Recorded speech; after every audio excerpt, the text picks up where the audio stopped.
Kan di atas dana otonomi khusus mereka masih memiliki dana afirmasi untuk pembangunan infrastrukturnya.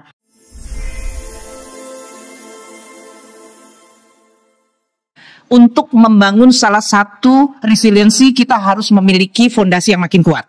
Orang barangkali hanya bicara fondasi kuat, tapi bangun fondasi itu lama dan mahal.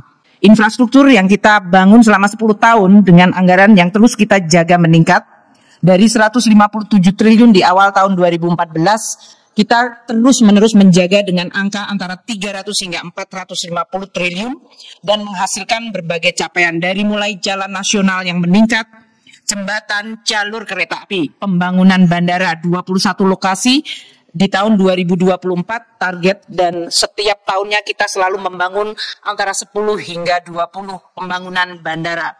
Sarana prasarana pendidikan, bendungan, pelabuhan, rumah susun, pembangunan air bersih, dan berbagai infrastruktur untuk digital. Ini semuanya adalah hasil nyata yang bisa dilakukan secara konsisten karena APBN fiskal kita relatif terus bisa adjust atau melakukan penyesuaian meskipun dalam berbagai situasi yang shock dan mendukung atau sustaining development program yang dilakukan pemerintah. Tapi hard infrastructure adalah bagian satu bagian saja dari fondasi yang resilient dan menjadi salah satu persyaratan untuk terus membangun dan mencapai pertumbuhan tinggi yang berkualitas. Aspek lain yang sangat penting adalah human capital. Dan human capital untuk 280 juta manusia Indonesia yang demografinya relatif muda, mungkin ada keuntungannya namun juga banyak sekali tantangannya. Tadi disebutkan Pak Enggar akan ada badan gizi yang khusus untuk memberikan makanan bergizi di dalam rangka untuk menurunkan stunting dan menciptakan generasi muda yang sehat, produktif, dan kompetitif. Anggaran pendidikan dan Perlinsos merupakan dua bagian yang memiliki anggaran terbesar di dalam APBN kita selama ini. APBN tahun 2014 alokasi anggaran pendidikan masih di 353 triliun dan pada tahun ini 665 triliun. Kenaikan karena sesuai dengan alokasi yang dimandatkan oleh Undang-Undang Dasar 20% dari size APBN kita, maka dengan size APBN yang terus meningkat termasuk untuk tadi belanja infrastruktur, belanja untuk yang lain, maka otomatis anggaran pendidikan juga meningkat. Kita terus memperkaya dan mengisi program-program pendidikan termasuk kepada kelompok masyarakat yang paling rentan dan miskin, agar mereka tidak tertinggal dan bisa terus mengikuti dan bahkan meloncat untuk bisa sebagai pelaku pembangunan atau dalam hal ini yang ikut menikmati bonus dari pembangunan itu sendiri. Dari program beasiswa bidik misi, program kartu pelajar dalam pintar dalam hal ini untuk beasiswa kelompok siswa, hingga untuk kartu kuliah dipakai untuk mahasiswa yang berasal dari kelompok yang paling rentan. Ini semuanya adalah bertujuan agar semua mendapatkan kesempatan mendapatkan pendidikan. Perlindungan sosial merupakan salah satu jaring pengaman yang sangat diandalkan. Selain yang fondasinya telah kita bangun melalui program PKH dan pemberian sembako, dalam situasi yang sangat berbeda seperti pandemi, kita bisa memberikan berbagai tambahan bantuan sosial. Bantuan sosial seperti pemberian makanan ayam dan telur pada saat harga ayam telur turun drastis, pada saat kemudian terjadi musibah El Nino, itu bisa diberikan di dalam tahun-tahun tertentu. Kita juga memberikan pada saat terjadinya COVID, tambahan bantuan sosial yang sifatnya sangat responsif dan fleksibel. Itu semuanya yang menjelaskan kenapa dalam berbagai shock, meskipun Indonesia tidak terbebas dari guncangan, namun dampak guncangan global bisa diminimalkan. Sehingga berbagai indikator pembangunan tetap kita bisa jaga untuk terus membaik. Dari mulai kemiskinan, pemerataan, dan indeks pembangunan manusianya. Indonesia juga terus melakukan akses kesehatan kepada kelompok miskin melalui pemberian lebih dari 96 juta masyarakat untuk mendapatkan BPJS secara gratis. Itu merupakan bagian dari bantuan sosial yang diberikan oleh APBN. Sehingga kalau kita melihat struktur APBN sangat besar yang direct manfaatnya yaitu manfaat langsung dirasakan oleh masyarakat. Entah itu dalam bentuk berbagai program-program sosial, bantuan sosial, subsidi, maupun berbagai program yang langsung dinikmati seperti melalui pendidikan kesehatan dan pembangunan infrastruktur. Itulah fondasi yang dibangun dalam 10 tahun, di mana fondasi itu terbangun tanpa membuat APBN-nya menjadi sakit atau kolaps. Struktur perekonomian kita juga makin merata antar daerah. Karena Presiden Jokowi selalu menyampaikan pembangunan harus Indonesia sentris. Ini memandatkan kepada instrumen APBN melalui belanja transfer ke daerah dengan formula ekualisasi antar daerah dan keseimbangan vertikal terus diupayakan. Tentu transfer ke daerah yang mencakup hampir sepertiga belanja kita sangat ditentukan oleh kualitas dari pemerintah daerah masing-masing. Dan kalau kita lihat investasi di bidang infrastruktur tadi dari pelabuhan udara, laut maupun jalan tol, termasuk yang paling besar dan cukup besar anggarannya adalah jalan tol di Sumatera. Namun juga pembangunan IKN, pembangunan jalur kereta api di Sulawesi, ini semuanya memberikan dukungan bagi pembangunan secara spasial di wilayah Indonesia. Maluku, Papua termasuk yang mendapatkan alokasi untuk pembangunan infrastruktur. Papua bahkan di atas dana otonomi khusus mereka masih memiliki dana afirmasi untuk pembangunan infrastrukturnya. Ini menggambarkan bahwa komitmen dari APBN untuk mendukung pembangunan dan pemerataan, baik itu dari sisi sumber daya manusia, dari infrastruktur keras, sampai kepada pembangunan regional atau spasial dilakukan dengan instrumen yang luar biasa. Instrumen APBN adalah instrumen yang menjadi fondasi penopang bagi program-program pemerintah. Pada saat kita menghadapi pandemi COVID-19, di mana seluruh kegiatan ekonomi masyarakat lumpuh, di situ masyarakat mengandalkan peranan pemerintah. Kita juga melakukan berbagai macam inovasi agar pelaksanaan anggaran bisa berjalan dengan beban yang bisa affordable. Kalau tadi Pak Enggar memberikan persepsi dan membangun reputasi bahwa Menteri Keuangan selalu bilang tidak dulu, padahal tidak begitu. Saya ini termasuk pendengar yang baik. Seluruh permintaan selalu saya dengarkan sehingga kemudian bisa didudukkan, dan kalaupun ada ruangan fiskal kita selalu memberikan afirmasi terhadap program-program yang memang solid dan bisa dijalankan dengan baik. Itu adalah aspek kehati-hatian dari bendahara negara. Jadi jangan sampai nanti saya ditempelin dengan tulisan Mrs. No gitu. Karena tidak. Kalau saya no berarti tidak ada pembangunan dalam hal ini. Buktinya ada. Jadi ini masalah selektivitas dan kualitas. Dan tentu ini juga menunjukkan bahwa kita semuanya menggunakan uang rakyat secara responsible. Selama COVID pandemi kita melakukan berbagai terobosan yang memang karena situasinya extraordinary, sangat luar biasa, sangat tidak biasa. Maka kita kemudian melakukan berbagai penggunaan instrumen fiskal yang tidak biasa. Salah satunya melakukan ekspansi fiskal yang luar biasa, namun dengan burden sharing dengan Bank Indonesia. Ini kalau digunakan dalam situasi yang biasa akan menimbulkan confidence problem.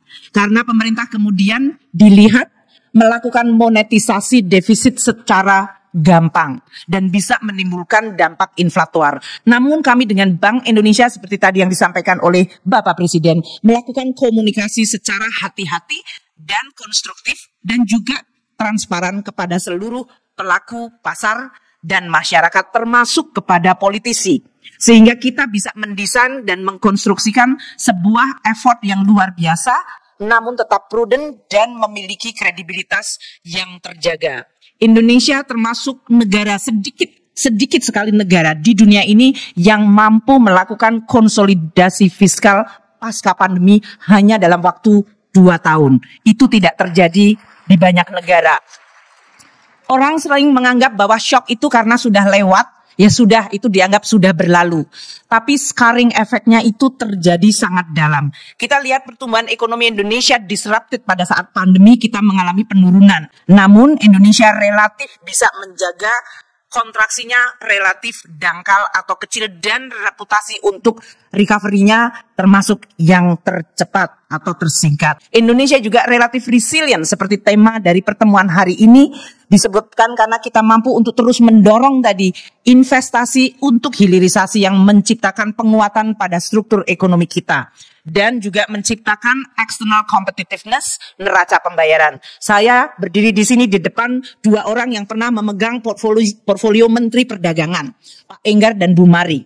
Dua-duanya tahu betul bahwa neraca perdagangan dan transaksi berjalan itu adalah benteng penting bagi perekonomian Indonesia. Kalau neraca perdagangan Indonesia relatif surplus, current account belum tentu kita surplus. Pada saat kita mengalami current account deficit dan Amerika Serikat baru mau menaikkan suku bunga tahun 2013-2014, Indonesia sudah mengalami dampak dari yang disebut taper tantrum. Itu artinya baru diumumkan, belum dijalankan, kita sudah mengalami demam dan bahkan cenderung mengalami sedikit kredibilitas problem dari macro stability kita. Bayangkan itu terjadi tahun 2022, 2023 hingga 2024 semester 1 yang tadi Pak Royko mengatakan bahwa era suku bunga tinggi sudah berakhir, padahal suku bunga di Amerika masih di 5%, 4,75. Belum turun dan hari ini bahkan bertahan tinggi. Dan itu sudah kenaikan lebih dari 500 basis point. Yang duduk di sini, kalau ini adalah investor, kalau saya sebutkan investor, sama seperti tadi Pak Enggar, berarti Anda pinjem duit. Investor kan duitnya sendiri sedikit, tapi pinjemnya banyak, kata Pak Enggar tadi ya. Jadi Anda tahu betul kalau suku bunga 500 basis point naik, IRR Anda kolaps. Maka akan terjadi potensial NPL, maka akan mempengaruhi ekonomi. Indonesia 2022, 2003, 2024. Ini tidak taper tantrum, bukan pengumuman, tapi pelaksanaan kenaikan suku bunga. Kita tetap bisa terjaga dengan pertumbuhan yang baik. Itu menggambarkan bahwa resiliensi kita itu terjaga baik. Dan itu juga karena faktor seperti hilirisasi mendukung. Jadi kalau kita lihat perspektif 10 tahun, di tengah begitu banyak hempasan yang sangat historical, luar biasa. Entah itu pandemi, entah itu geopolitik, entah itu harga komoditas, entah itu kemudian kenaikan suku bunga dan inflasi global yang terburuk dalam 40 tahun terakhir, Indonesia bisa menjaga growth-nya bagus dan APBN-nya tetap terjaga sehat. Itu adalah sesuatu banget ya Pak Enggar. Sehingga kalau kita lihat makro fiskal kita terjaga, itu bukan merupakan hasil yang otomatis. Oh ya, memang seharusnya begitu. Banyak negara hari ini macro stability dan fiskalnya sangat tidak favorable. Dan inilah yang harus kita jaga dan menjadi modal bagi pemerintahan baru untuk memulai dengan relatif a good start. Indonesia masih memiliki banyak PR. PR mengenai kualitas sumber daya manusia, infrastruktur, kelembagaan, policy, regulasi, semuanya perlu untuk terus diperbaiki karena kita ingin terbebas dari middle income trap. Middle income trap adalah perjalanan pembangunan sebuah negara dan bangsa untuk terus tadi yang disampaikan Pak Jokowi, menaikkan income per kapita dan meningkatkan kualitas hidup serta pemerataan. Untuk itu Indonesia akan terus menjaga momentum transformasi ekonomi, menggunakan kombinasi dari stabilitas makro fiskal moneter, kredibilitas reputasinya, dan membangun secara lebih ambisius pada level strukturalnya. Kebijakan struktural itu bukan merupakan suatu hal yang mudah dalam implementasinya. Saya tahu Pak Enggar hari ini mengundang salah satu speaker adalah Justin Lin. Beliau adalah dulu Chief Economist di Bank Dunia. Seseorang yang akan bicara banyak mengenai masalah structural policy dan industrial policy. Beliau bersama saya sama-sama waktu itu di Bank Dunia. Jadi kalau kita bicara hari ini dan melihat ke belakang, rasanya banyak yang sekarang dikerjakan oleh negara-negara maju menggunakan policy fiskal perdagangan untuk membangun industrial policy. Di negara seperti Amerika rasanya kayak tidak percaya. Karena Amerika dulu sangat anti terhadap industrial policy. Sekarang mereka menjadi pelaku utama industrial policy. Pakai Inflation Reduction Act, pakai CHIPS Act. Semuanya adalah membangun industri di dalam Amerika. Padahal dulu kalau kita bicara industrial policy adalah untuk negara miskin dan middle untuk menjadi industrialist country, mereka melakukan berbagai policy untuk membangun industrinya.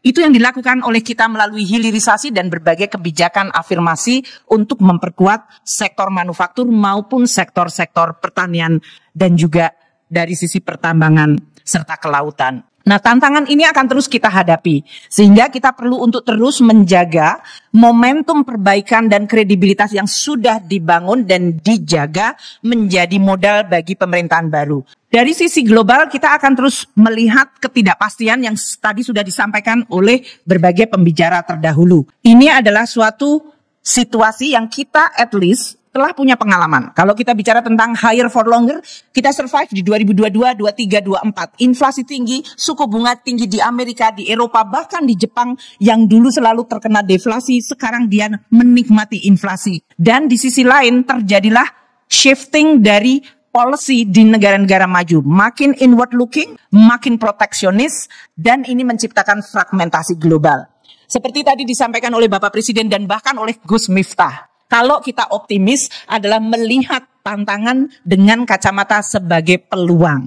Bukan melihat tantangan dari sisi risiko yang membuat kita kecil hati. Ini adalah risiko global. Namun ini juga menciptakan suatu peluang Indonesia sebagai negara besar, baik dari geografi, baik dari sisi populasi, demografi yang muda, dan kemampuan kita untuk terus membangun kebijakan yang kredibel di makro maupun sektoral dan sektorial, itu akan menjadi peluang dan sekaligus modal. Pertumbuhan ekonomi harus kita jaga karena dunia akan relatif stagnan rendah. Indonesia sama seperti India dan RRT memiliki domestic demand yang bisa menyeimbangkan pada saat global economy sedang mengalami perlemahan. Namun kita juga tetap harus menyiapkan diri untuk tetap produktif dan kompetitif. Komoditas yang selama ini menjadi salah satu faktor yang bisa menciptakan boom, namun juga bisa menciptakan bust. Kita sudah pernah mengalami harga batu bara dari 70 ke 400. Turun lagi ke 150. Itu kita lewati dan ekonomi kita tetap relatif resilient. Kita merasakan harga minyak dari mulai 30, 40, 60, 80, 90, pernah 100 dan turun lagi ke 70.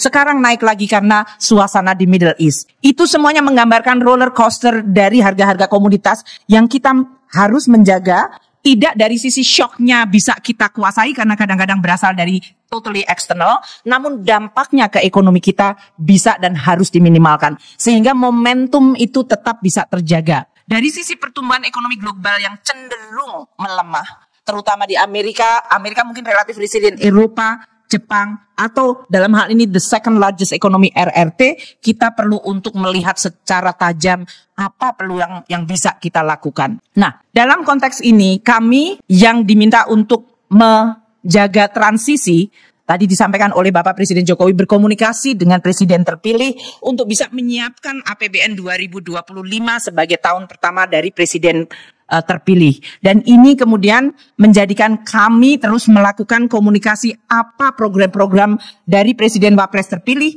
di dalam bentuk yang bisa diwadahi oleh APBN sehingga tadi yang disampaikan transisi tidak perlu lama dan bahkan disruptif. Sehingga momentum itu terjaga. Inilah tema yang kami terus siapkan pada saat menyusun APBN 2025.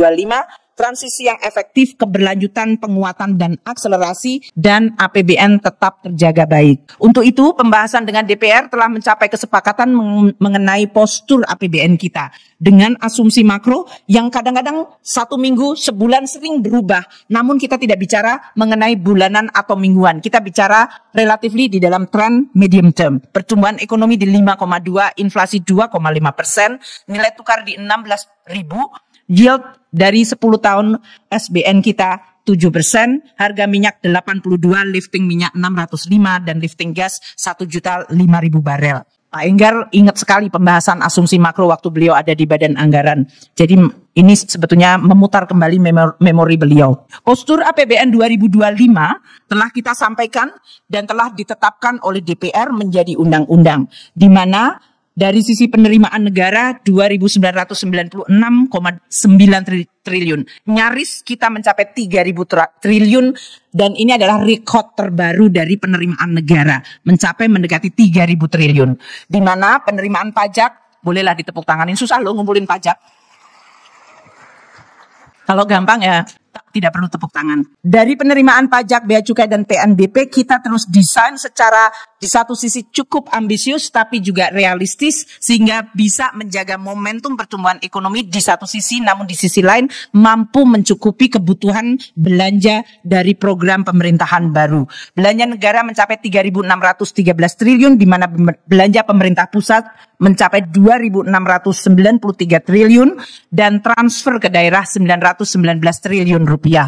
Ini juga pertama kali transfer ke daerah mencapai lebih dari 900 triliun rupiah. Tahun pertama dari Presiden Wapres terpilih, defisit didesain di 2,53% dari GDP atau nominalnya 616 triliun rupiah. Dari postur ini kami telah terus berkonsultasi, berkoordinasi dengan tim transisi dan sinkronisasi dan Presiden terpilih untuk bisa menampung program-program quick win dari pemerintah baru.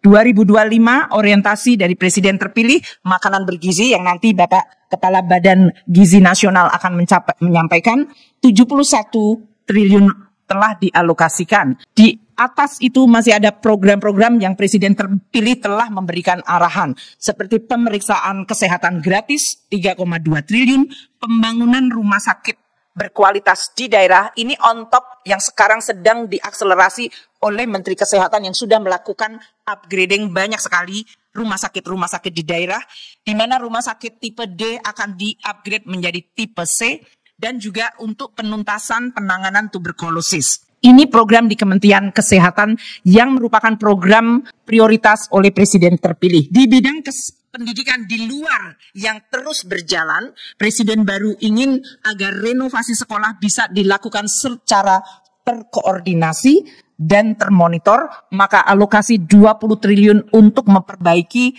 berbagai ruangan kelas dan sekolah-sekolah di seluruh Indonesia. Dan Presiden terpilih akan membangun sekolah unggulan terintegrasi di 4 lokasi. Sehingga sekolah terbaik tidak hanya ada di Jakarta. Ini juga untuk menampung berbagai anak didik yang berbakat, yang memiliki kemampuan. Namun dalam hal ini harus bisa dikondisikan dalam sebuah sekolah unggulan. Sehingga mereka mampu meningkatkan kemampuan dan memaksimalkan potensi yang dimilikinya. Ketahanan pangan menjadi program yang menjadi fokus dari Presiden terpilih. Maka program Lumbung Pangan Nasional 15 triliun untuk membangun intensifikasi dan ekstensifikasi dari berbagai lokasi untuk penanaman terutama dari padi tapi juga hortikultura.